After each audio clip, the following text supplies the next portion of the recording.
Bonjour à tous, j'espère que vous allez bien. Bienvenue dans cette nouvelle vidéo. Au programme de cette vidéo, un projet que j'ai commencé et que je ne vous ai pas encore montré, mon avancée sur le cal olympique. Et j'ai également une amie qui est venue ce week-end et qui m'a offert de la laine, donc je vais vous présenter ce qu'on m'a offert. Avant de commencer, pour la première fois depuis que j'ai lancé ma chaîne YouTube, je peux vous présenter ce que je porte. Donc aujourd'hui, il s'agit de la Tosti Shawl, il me semble, oui c'est ça, Tosti Shawl de Cucobatica que j'avais tricoté il y a maintenant un an. Je trouve que pour ce temps qu'on a en ce moment où il fait mi-chaud, mi-froid, c'est totalement un projet parfait à porter. Une petite écharpe complètement texturée que j'avais tricotée avec un fil de fingering et un fil de mohair et soie, de tricot et stitch dans le coloris... je ne me souviens plus, je vous le mettrai si je le retrouve. Il me semble que c'est Almanach, mais je n'en suis pas sûr. Non, non, c'est sûr que c'est pas ça. Mais en tout cas, je l'adore et je trouve que porter voilà, avec un simple t-shirt, avec une veste ou autre, ça fait complètement l'affaire. On va débuter tout de suite avec mes encours puisque je n'ai pas de projet terminé à vous présenter. Actuellement, j'ai surtout un énorme encours qui me demande beaucoup de challenges, mais j'ai toujours besoin d'un second projet. Je vous en ai parlé lors de la précédente vidéo. J'avais à cœur de faire un projet pour la Saint-Valentin. Et donc du coup, j'ai castonné à la Saint-Valentin les chaussettes Earthstock de Charlotte Stone. Donc voici ma version. Donc c'est des chaussettes qui se tricotent du haut vers le bas. On a donc des côtes pour moi semi-torse. C'est deux côtes de 2 mais je les fais quand même semi-torse car je préfère, je trouve que c'est ce qui fait la plus belle finition. Et j'ai décidé de les tricoter dans les laines de une maille à la fois dans le coloris Passion que j'avais acheté au tricoteur volant avec Éléonore lors d'une soirée spéciale. Et également le coloris de la pochette du 25 décembre de Bulbe Bizarre. Donc il s'agit du coloris rose de Noël, donc que j'adore. Et donc le combo des deux fait vraiment une chaussette toute particulière.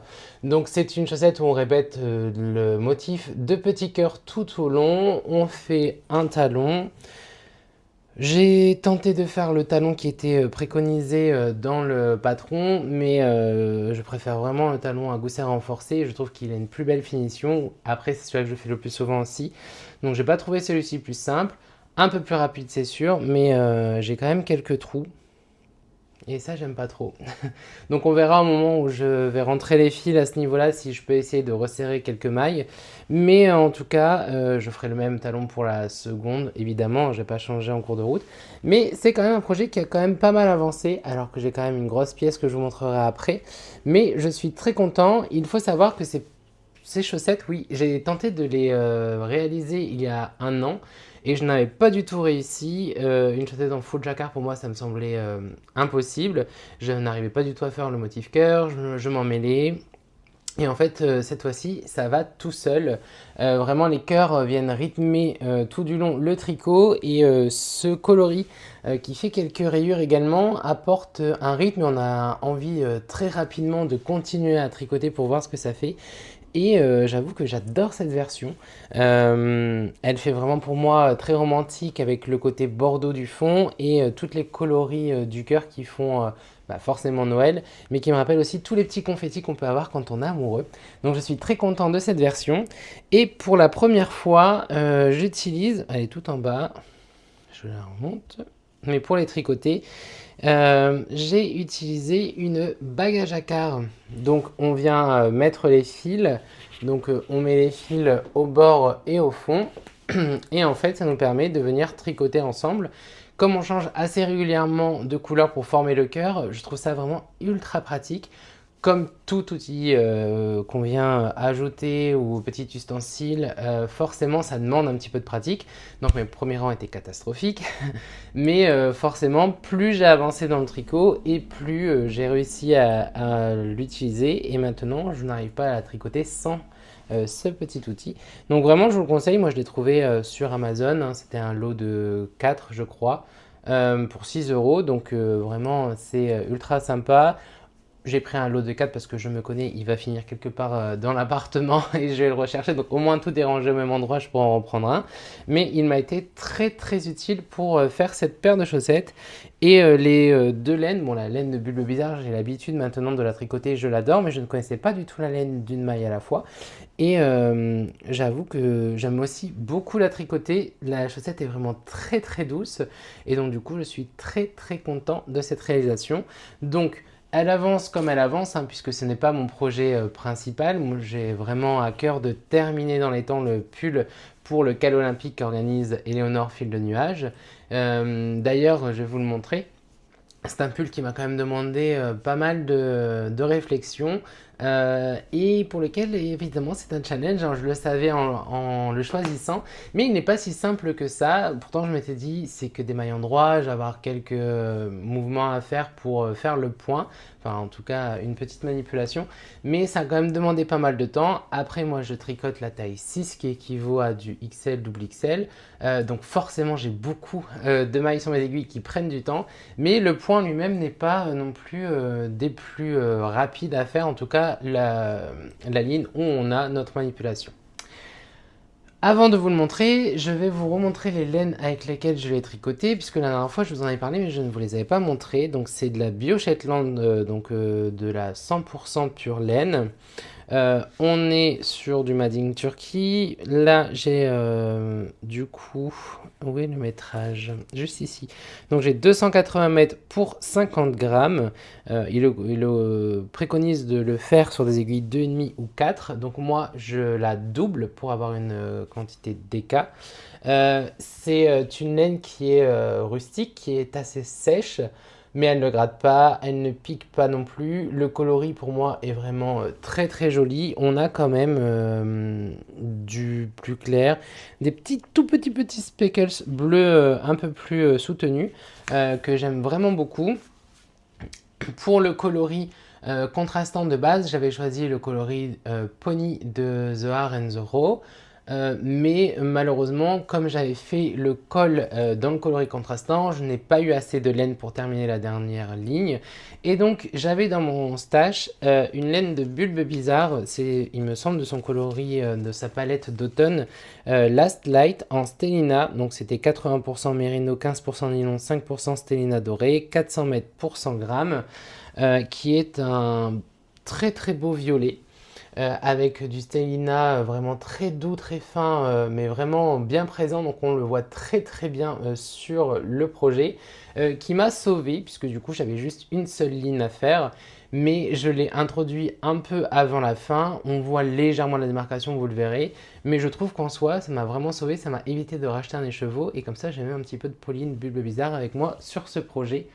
Et donc en parlant du projet, il est temps de vous le montrer. Donc j'ai des fils partout évidemment. Donc, voilà où j'en suis. Donc j'ai fini le col, mais ça c'était déjà la dernière fois. J'ai fini également toute la partie du yoke. Je viens de séparer le corps des manches. Et j'ai dû faire 2 ou 3 rangs juste en dessous. Donc maintenant ça va pouvoir dégainer et avancer comme il faut sur le corps. Et comme je vous le disais... On va le voir ici. Donc toute cette partie-là, c'est la couleur The Hare and the Crow. Et en fait, à partir de là, j'ai ajouté le nouveau coloris pour faire la dernière ligne complète avec le coloris de Bulbe Bizarre. Alors oui, je trouve que ça se voit un peu, mais du fait que ça se fond et qu'on reste sur du violet, ça me choque pas, ça me dérange pas du tout. Au contraire, je trouve que moi, ça me permet de finir en réalité le yoke sur une partie un peu plus foncée. On sent la différence entre les laines contrastantes et le coloris principal. Quand je le touche, j'ai des parties qui sont beaucoup plus douces que d'autres. Et comme je l'avais dit, j'étais très content d'avoir fait le col en contrastant. Mais maintenant, je vais pouvoir vraiment avancer sur des mers de Jersey. Comme c'est réellement la première fois que je fais un pull, je n'ai pas vraiment la durée, enfin j'ai pas, comment dire, j'ai pas vraiment d'idée de combien de temps ça va me prendre Pour moi, je suis au moins dans le planning que je m'étais fixé. Je m'étais dit que pour ce week-end, donc là aujourd'hui, on est le 22. Oui, c'est ça, on est le 22 février. Et donc pour aujourd'hui, je m'étais dit que je voulais au moins séparer le corps des manches pour que sur la dernière semaine de février, je peux tricoter le corps et j'espère terminer le corps pour qu'ensuite il me reste une semaine pour tricoter une manche et une deuxième semaine pour tricoter la deuxième manche. J'imagine que je serai un peu plus rapide au niveau des manches parce qu'il y aura moins de mailles dessus, mais par précaution, je m'étais dit ça, comme ça, si jamais je n'arrive pas à continuer à garder mon planning et que le week-end prochain, je n'ai pas terminé le corps, bah, que j'ai une ou deux journées qui peuvent déborder et que j'ai le temps de le terminer. Je veux vraiment réussir à faire ce challenge parce que du coup, c'est mon premier pull et j'ai très envie de le porter également. Donc, c'est pour ça que j'essaye de m'y mettre. En sachant qu'il m'a également donné du travail puisque je ne sais pas ce qui s'est passé, je tricotais, tout était bien, je prends la taille qu'il me faut, je suis le patron, on me dit d'augmenter tout le nombre de mailles, enfin tout autant de mailles, donc c'est ce que je fais, je continue à tricoter, tout va bien et arrive le moment où je dois faire la séparation du coup du corps des manches, donc je commence à suivre le patron et normalement ils me disent maintenant vous devez terminer jusqu'au marqueur et vous devriez avoir le même nombre de mailles. Je n'avais pas du tout le même nombre de mailles. Du coup, je me suis dit, bah, c'est quand même pas normal. Donc, j'ai recompté l'ensemble de mes mailles. Et en fait, je devais avoir normalement 405 mailles. Et j'en avais 576. Donc autant vous dire que je n'ai pas compris pourquoi j'avais autant de mailles supplémentaires et donc j'ai dû faire des calculs pour venir diminuer. Donc en fait j'ai détricoté tout ce que j'avais fait, enfin du moins les deux rangs puisque du coup j'avais fait le rang de préparation plus le rang de séparation. Donc j'ai tricoté ces rangs là et j'ai calculé et donc du coup j'ai rediminué. Sauf que en fait ça me faisait énormément de mailles à diminuer pour rattraper la taille dont j'avais besoin. Donc ce que j'ai fait, c'est que j'ai diminué pour la taille supérieure. Donc au lieu d'avoir 400 mailles, j'en ai 450. Et ça ne me dérange pas, je me dis bah au moins il sera forcément un peu plus large. C'est pas un pull que j'ai envie d'avoir très serrant parce qu'en plus je suis pas tout fin, donc moi je préfère quand c'est un peu loose. Donc du coup ça me dérange pas. On voit légèrement que j'ai diminué, mais comme j'ai essayé vraiment de faire ça de façon à ce que ça soit réparti, ce n'est pas non plus choquant. On le voit par exemple un peu ici. En fait, c'est sur cette ligne-là et on le voit un petit peu. Ça fait comme des petites encoches. Mais ça ne me dérange pas parce que dans la majorité du temps, ça continue un peu sur l'effet des bubbles. Donc voilà, donc pour rappel, parce que je ne vous l'ai pas redit, mais c'est le Bubble Sweater de Stephen West que je fais du coup maintenant en taille 6 et non plus en taille 5. Et que donc du coup j'espère avoir le temps de terminer pour la fin du challenge. Si c'est pas le cas, c'est pas grave, je veux pas non plus me mettre de pression. Pour moi le tricot, comme je vous l'ai déjà dit, c'est de la passion, c'est le temps qu'on y met avec les laines qu'on a choisies et c'est le projet final qui est très intéressant et qu'on a envie de porter. Là, j'ai envie quand même de me challenger. J'aime bien quand on met voilà, un objectif, réussir à l'atteindre. Et donc, du coup, je vais tout faire pour le réussir. Mais si ce n'est pas le cas, ce n'est pas grave. Je voudrais au moins participer avec tout le monde.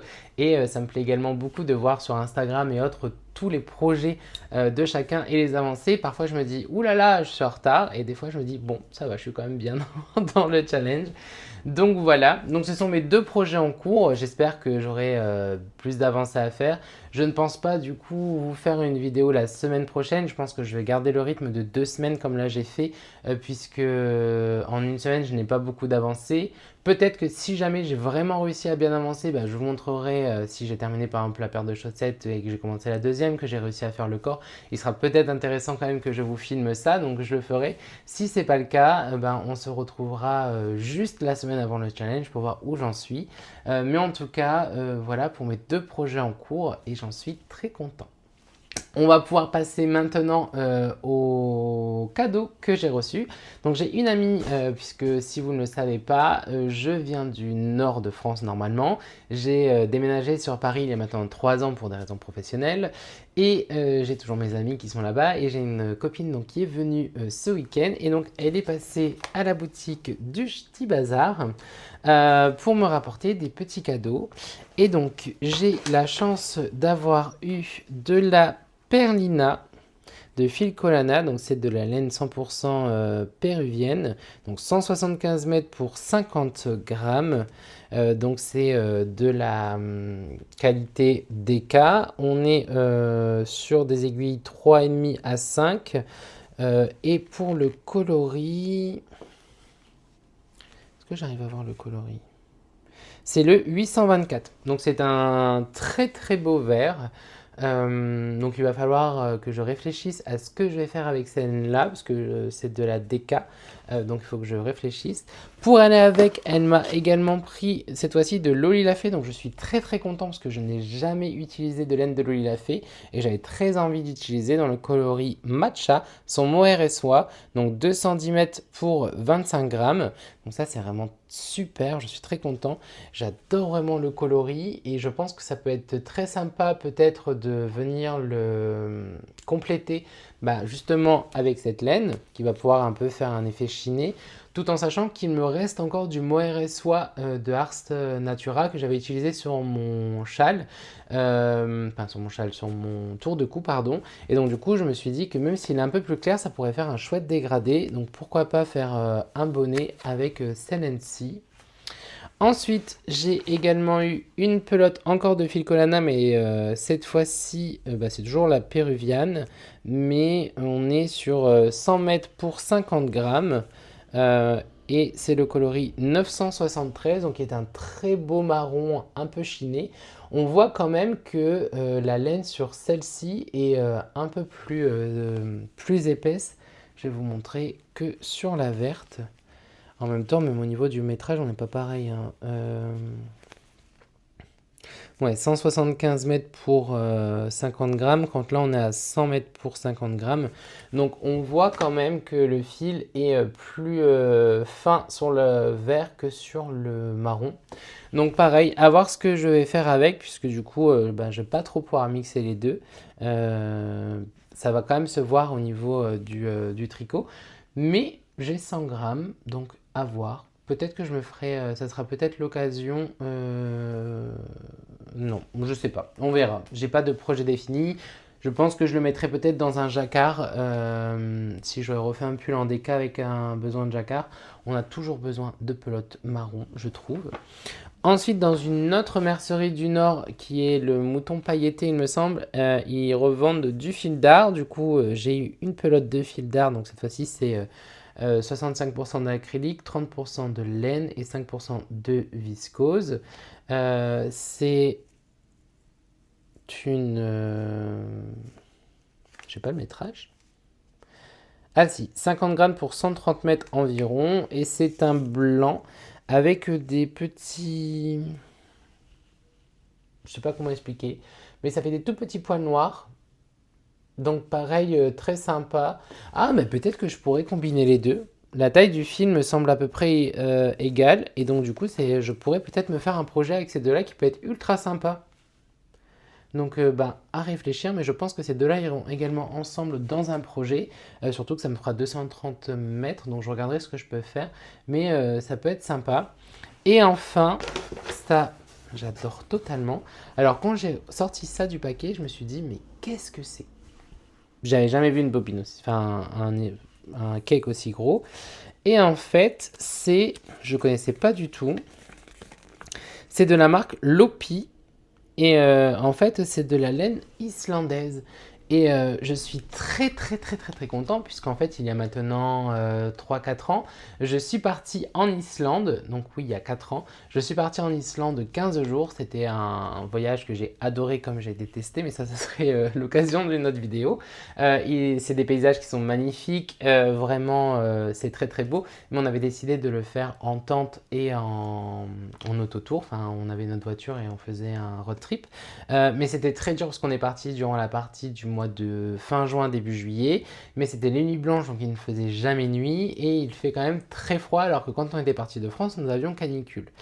Mais durant ces vacances-là, je m'étais ramené d'ailleurs ce plaid d'Islande. J'avais vu les magnifiques tricots qu'ils pouvaient faire, parce qu'il faut savoir qu'en Islande, on a encore des personnes qui tricotent à la main des pulls et vous pouvez les acheter. Donc ça coûte extrêmement cher, mais c'est vraiment de la très bonne qualité.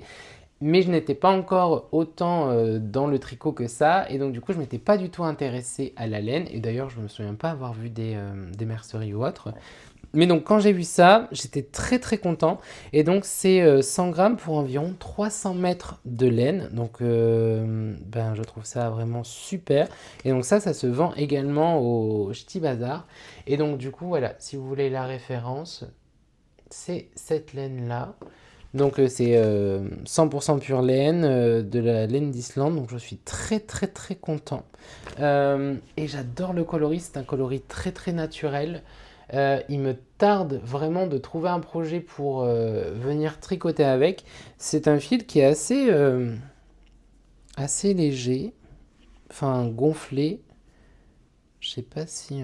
on dirait une petite chaînette. Enfin, ça fait un peu même de la fibre vraiment naturelle. Bah, pour le coup, c'est 100%. Mais alors ça va gratter. Ah, ça, je le sens, ça va gratter. Donc du coup, je ne le ferai pas une écharpe ou un pull avec parce que ça va gratter, c'est sûr.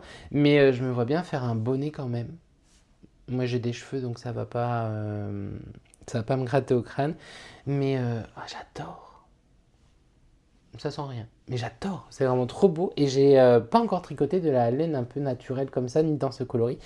Donc je pense que le prochain projet va vraiment t'accentuer sur ça et en plus je suis trop content comme je l'ai dit, ça pourra me rappeler un peu mon voyage en Islande. Donc j'ai vraiment été très très très gâté et ça me donne encore plus envie du coup d'aller à la boutique du Ch'ti Bazar puisqu'en fait même quand je remonte le week-end voir de la famille, je remonte le samedi soir et donc la boutique est fermée et donc j'ai pas encore le temps d'y aller. Donc là il faut vraiment que je trouve un moyen d'y aller.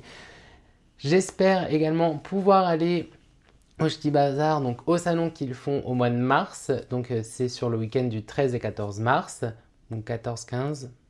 Bon, c'est le samedi, dimanche vers ces eaux-là. J'espère pouvoir y aller puisque du coup j'adore ce salon. J'y étais l'an dernier, donc du coup j'aimerais beaucoup y retourner cette année, mais je ne le sais pas encore. Mais en tout cas, c'est vraiment un salon que j'adore. Et si vous êtes proche de Villeneuve d'Ascq et que vous voulez y aller, franchement, je vous le recommande. Donc voilà, c'est tout pour cette vidéo. Vous avez vu l'avancée de mes tricots, je vous ai montré mes achats. On se retrouve très prochainement. Pour ceux qui participent comme moi au Calo Olympique d'Éléonore, j'espère que vous avancez bien et qu'on est ensemble dans la course. J'ai hâte de voir toutes vos versions. N'hésitez pas à mettre en commentaire ce que vous faites. J'irai toujours revoir sur Ravelry le modèle. En tout cas, bon tricot, bon challenge et à la semaine prochaine ou pas. À bientôt. Ciao.